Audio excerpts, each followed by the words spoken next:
Good morning. Good morning. Today I have the pleasure of introducing Kevin Chavous, who I was able to meet last night. He is a noted author, attorney, and national education reform leader. As a former member of the Council of the District of Columbia and chair of the Council's Education Committee, Mr. Chavous was at the forefront of promoting change within the district's public school system. His efforts led to more than $500 million new dollars being made available to educate children in D.C. In recent years, Mr. Chavous has worked to advance charter school and parental choice programs in a host of jurisdictions around the country, most notably in Louisiana and Indiana. A profound writer and much sought-after speaker, Mr. Chavous' opinion editorials have appeared in many major newspapers, and he has given education reform speeches in nearly every state. Mr. Chavous was also inducted into the District of Columbia Hall of Fame in 2016. And on top of all that, he even had time to be an all-state basketball player. But when I challenged him to a game last night, he declined, so I'm not really sure about that. But please give a warm welcome to our next speaker, Mr. Kevin Chavous. Give me some water. Thank you so much. Thank you very much. You did good. I appreciate that. Good morning, everyone. Good morning. We got teachers in the house, right? As Charlie said, all sitting in the back row. Never give a student a hard time about sitting in the back row, teachers. I want us to go back in time. 100 years ago this morning, in this great city, indeed in this great state, indeed in every state around the country, the vast majority of American school-aged children walked to a neighborhood school.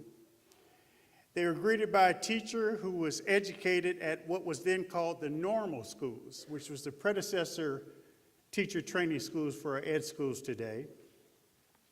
The kids who entered those schoolhouse doors were divided, segregated according to age and subject matter.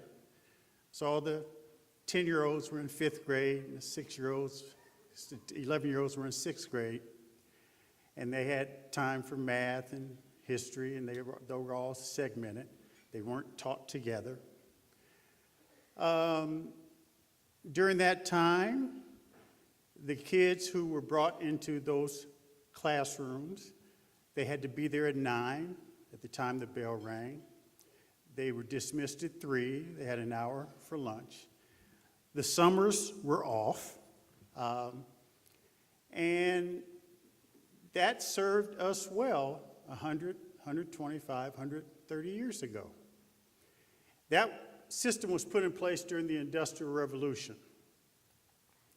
In fact, the root and eye schedule, the segmentation that was put in place to build our education system, it worked during that time.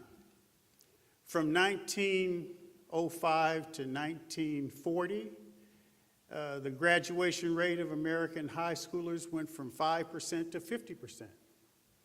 We were indeed the envy of the world. Now, since that time, 100 years ago, we've had a couple of world wars and several military conflicts in Vietnam and Iran and Iraq and Afghanistan and Korea. We've gone through the Industrial Revolution to the Great Depression to the Civil Rights Movement of the 60s and the Information Age. America has changed in those 100 years.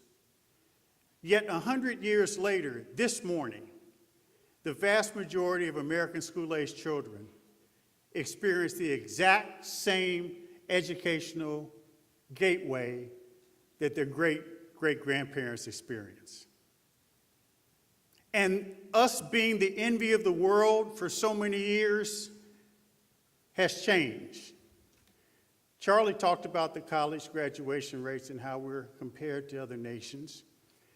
But it's more frightening, frankly, more insidious than that. Think about it. We know that while we're in this conference, by the end of the day, about 7,000 kids will drop out of school in America. We know, according to the Department of Education, that 48% of our public schools are either underperforming or failing. We know that nearly half the kids of color in America, and in most cities, far more than half of the kids of color in America will not graduate on time if they graduate at all. Again, what's even more frightening is we know that 2/3 of America's public high school graduates, yes, he said 2/3, will graduate not being neither college nor career ready.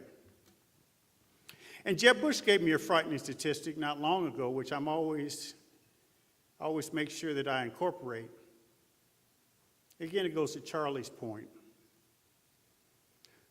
At one time, when we were the envy of the world educationally, we were the most socially mobile people on the planet.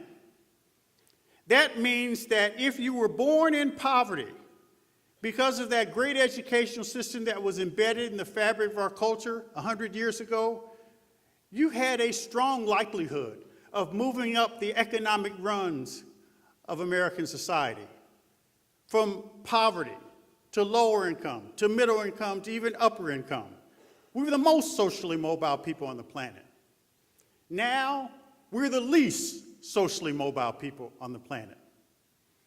So if you're born in poverty in America, if you're 9 of those 10 babies born in Truman Hospital, then chances are you will not move up the social rungs of the economic ladder. Now, what does that mean? That means some kid riding a rickshaw in Hong Kong, transporting you around when you visit, has a better chance of moving up to the middle class than some kid in East St. Louis or the South Side of Chicago or in the Ninth Ward of New Orleans. That is shameful.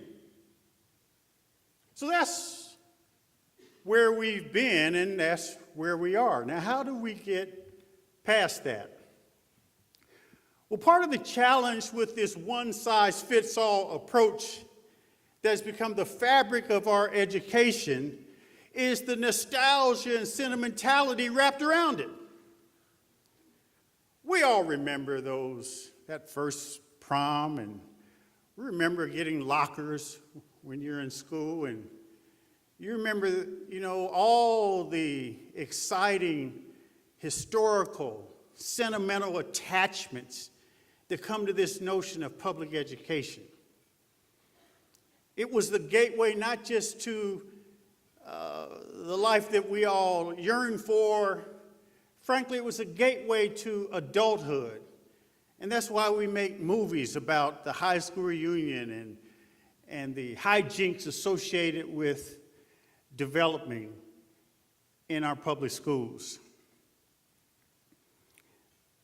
The challenge is, as that legendary female scientist Grace Hopper said, the challenge is this: the most dangerous phrase in the human language is we've always done it that way. See, when we are stuck, particularly in the field of education, when we are stuck in doing things the exact same way that we did it 100 years ago, with all the other advances known to society and humankind, we have no other reality that can happen but negative educational outcomes. If you took algebra in the 9th grade, your great-great-grandmama took algebra in the 9th grade. And if you're in the traditional school system anywhere in America and you're a kid that should be taking algebra in the 6th grade in the traditional public school, or maybe algebra in the 11th grade, they look at you like you're crazy. And there's something fundamentally wrong with that approach. One of the other barriers and Charlie alluded to it because he and I go to the same recovery meetings that politicians attend, is the politics of education. Because the politics of education has become the most toxic result possible. It's led to the most toxic result possible for America's school-aged children. I give speeches all over the country, and I can't tell you how many times when I speak and there are legislators there, and I pound the table and talk about what I think is common sense. Of course, that's how I'm saying it. I think it's common sense. But I can't tell you how many times legislators on both sides of the aisle pull me aside afterwards and whisper to me. Democrats say, oh, I support charter schools, but I can't do that. Rural Republicans say, oh, yeah, I support that, but, my sister, and my cousins all work for the school district, the largest employer in the county. So that creates sort of this interesting, creative political tension that really flies in the face of real creativity in terms of how we view education. I'm here to tell you that, I don't know, you teachers, maybe you agree, I don't think there's a Republican or Democratic way to teach a kid how to read, write, or count, or compete. I am weary of the Republican education platform or the Democratic education platform. I, thankfully, in a rejuvenated manner, have addressed my politics and education with one simple yardstick. Will this proposal or policy help a child or group of children learn? If the answer is yes, I'm for it. If it's no, I'm against it. Almost too much like right. So we've got the political problem, that's the barrier. And then the other thing, because of the thing that Charlie talked about, the politics of the day, and this thing that we've done in education where we force people to pick sides. You're either here or you're over there. When I started to talk about what was going on in D.C., and they said, oh, well, you're anti-public schools. I said, no, actually, I am not anti-public schools. Actually, I'm pro-kids. It galled me when I visited our prison in D.C. and I asked the warden about educational programs. He said, we don't have any real education programs. You got to remember that 95% of these inmates are high school dropouts, and most of them can't read. And then when I visited the schools and saw that and talked to teachers, some were viewed as great teachers, and one so-called great teacher was viewed as the best teacher in the school. She said, oh, Councilman, we do the best we can for these ghetto kids, but they're only going to go so far. All right. So it's even today, the stark relationship between our prison population and the uneducated is clear. According to the National Bureau of Research, 82% of our national prison population, all high school dropouts. So we know our failure to address the shortfalls in education will lead to a life of crime. So as I've been going through all of this sort of change in my own mind, I realized that part of what we need to do in terms of making sure that each and every American school-aged child has equal access to high-quality education is divorce ourselves from ourselves. So you need to check your politics at the door. I've had legislators say to me, I can't do this because he's supporting it over there. Do you think it will help kids? Yeah, but I can't do it. Then you shouldn't be in office. Simple. See, we need to have a different mindset. At one time, we had this incredible culture of learning that was in the DNA. Pull yourself up by your own bootstraps, America. If you work hard, get an education, you can do well for your family. You can move up through the economic rungs of society. You can do the right thing for your community as well as your family and your country. But now, because of our failure to adjust with all the changes that have been known to this country over the last 100 years or so, because of our failure to do so, the problem is not so much our inability to educate kids standing alone. It's the fact that kids don't see the relevance in today's educational system. It's not relevant to their experience. It used to be that most children said, well, I want to go to school and do better. Well, now they can look on YouTube. There is a YouTube, my nephew showed me, this kid was putting all kind of food together, and he had 1 million views, and he's making $1 million a year through advertisement, just because he's mixing food together and eating it with his friends. Now, it sounds simplistic, but that's $1 million and no student loans. That's the world we're in. So how do we fix it? We need a new mindset. We need to get unstuck from the way it used to be, the way we know it. We need to upgrade our approach and allow real innovation and creativity. And look, with all due respect, you know, I'm all for the assessments and the accountability, but when we start talking like that, we're not going to inspire kids to go to school, all right? A big part of this is not trying to convince people they need an education, but inspire them to want it for themselves. That's where we need to go.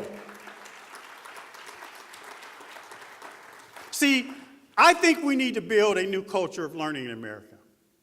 We need to instill personal and national pride in learning. We need to back away from the talk about creating the best system and the best mousetrap. What we need to do is invest in the people so that they feel inspired to want it. And guess what? It doesn't matter the system will work itself out.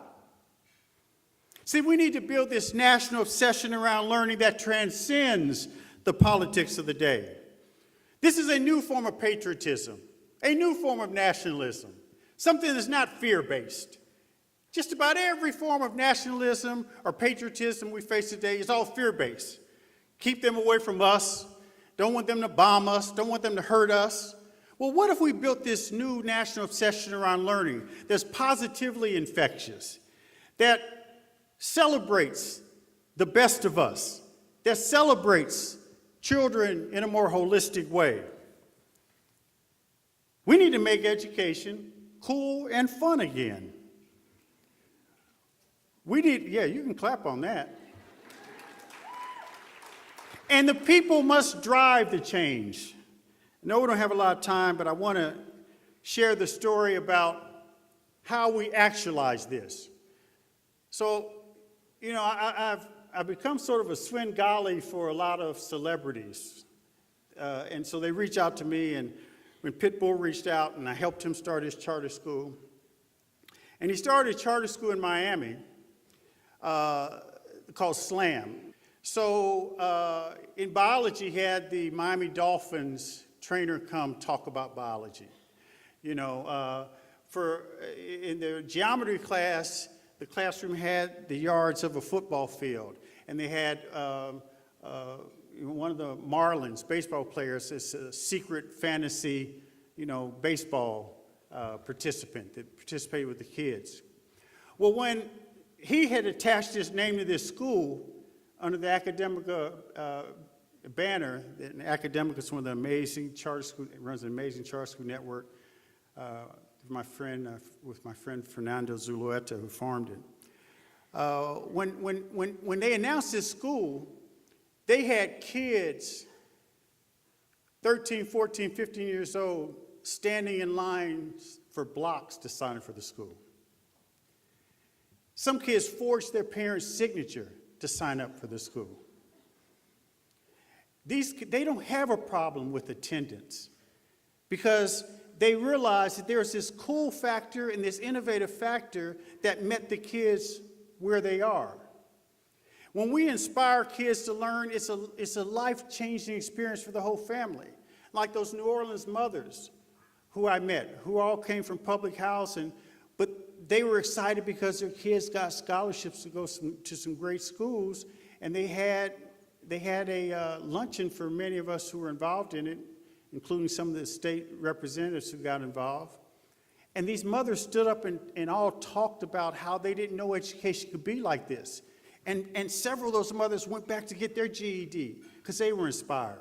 It is so impactful what you do. And you should not have the shackles of what we have done in the past limit your ability to meet these kids where they are.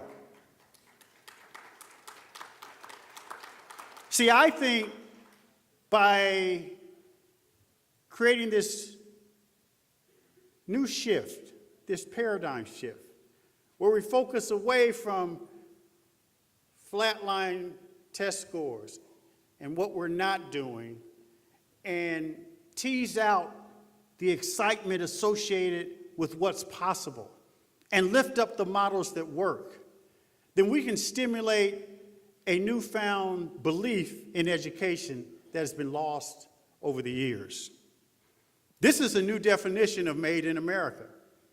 And I'll end with one story. In my book, Building a Learning Culture in America, on Amazon.com, Building a Learning Culture in America, Kevin Chavous. But in that book, as I unpack my experience politically, and also talk about sort of the history of education and how we've gotten to where we are and how we compare with folks around the world. In the last section, I really talk about these traditional public schools, these charter schools, these private schools that have all built individual cultures of learning in their community.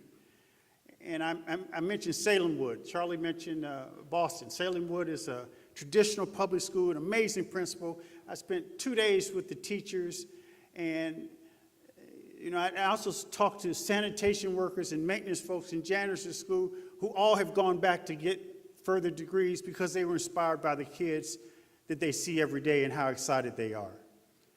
And I feature a charter school in Houston that's done amazing work.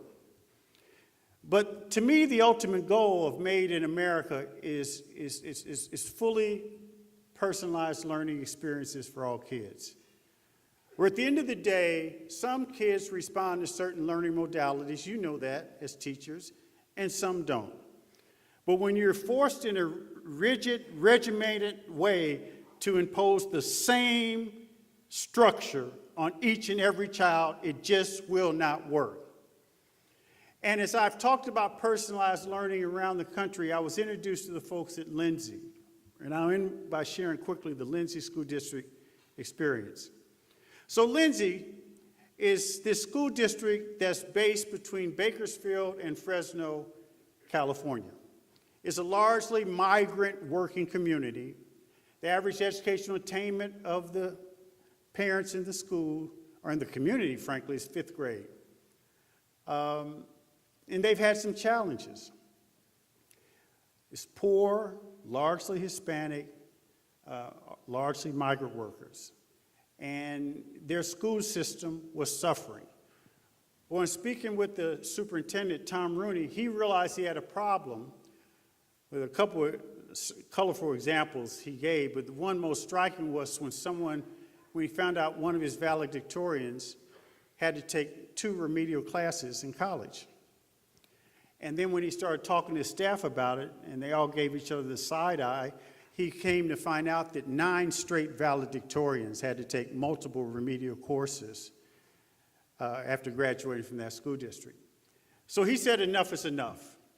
And he said, we're going to throw everything out in this traditional school district, and we're going to figure out a way to meet our kids where they are. Now, they had a big gang problem, and they had all this stuff. Attendance rating was about 50%. So it was a real challenge. So he called a community meeting. They put flyers on every single door in that county of about 19,000 people. 2,000 to 3,000 people showed up. They'd never seen a crowd that large in the gym. And he said, my staff and I have decided we're going to answer these questions, but we're not going to provide the answers for you. We want to set up committees and groups and have you all, this bottom-up approach, figure out the answers. What should be the profile of the Lindsay High School graduate? What is our mission? What are our expectations? So after almost a year of meetings, they came up with the Lindsay school plan. And they had the union there, they had the leadership, and they said, we're changing. And the ultimate plan is they are the only fully personalized learning school district in America. Now, what does that mean? Part of that plan was that they decided they were going to have Healthy Start and support services in every school. Nurses, daycare for some children who had kids in high school at their school. The other thing they said that we're going to have, we're getting rid of grades. No more A, B, C, D, no grading of children. We want to make sure they master what they're supposed to know, if it's history, English, whatever. And they had a list and a checklist. And I talked to kids who've been in that. They've been doing it 8 years now. And these kids they either work alone or work with groups, but they know they have to master what they do. The teachers have been retrained on this stuff. And the upward shot is that after 7 or 8 years, they've quadrupled their college attendance. They have admissions. They have 90%, 95% attendance at the school. And then they went from one of the lowest performing school districts in in California, to one of the best. See, I think that this new definition of education placed values and a premium on what's best, not just for children collectively, but what's best for children individually. And that's something that I think we failed to do as a country. Our hope, frankly, and our future really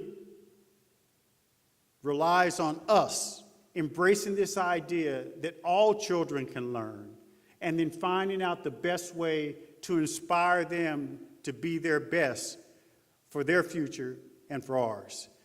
I appreciate all that you do. Thank you so much for allowing me to speak with you, and continue to fight for our children. Thank you.